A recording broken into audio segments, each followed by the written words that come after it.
Today in the grain market, soybeans were mixed. That bean oil delivery notices did put some pressure on the futures, and the market just continues to struggle to find some friendly news, maybe to try to give some support to some of these prices. Right now, the SAF update and the new GREET rules are also weighing on the futures right now. It's all pretty much about sustainability, so we're going to see how that's going to play out in the grain markets as a whole. Now, overall, the option open interest added about 5,000 to the open interest on the put side, bringing the total to 122,000 open puts and 123,000 open calls. Perhaps that was what put a little bit of pressure on the market here. The CVOL for the soybeans is at 18.5%, with the oil at 31.8 a meal at 26.9%.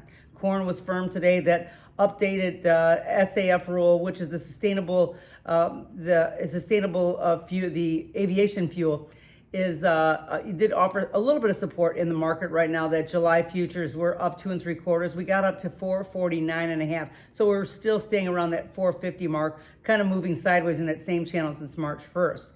We did add more calls here. Now we're up to 205,000 open interest on the call side and just 142 on the put side. So corn's still looking relatively strong. CVOL is at 23.5% today.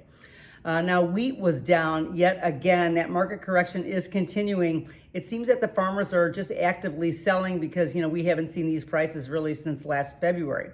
That being said, we kind of virtually had a repeat of yesterday's market, even though we're kind of sitting on our lows. The July future did slip below that $6 mark, but not really that much. So it's just something that we've got to keep an eye on. It's also interesting to note that the option open interest right now on that July contract is still a 2-to-1 favorite to the call side, with 64,000 open interest calls and 30,000, on the put side. Now, CVOL for the wheat is at 36.4%. So today on May Day, it kind of gave us a little bit insight on what the new wrinkle of sustainability is going to be in this ag market. So I think it's going to take us a little while to make sure that just how we see that it's all going to fall out into the grain market, as we go forward.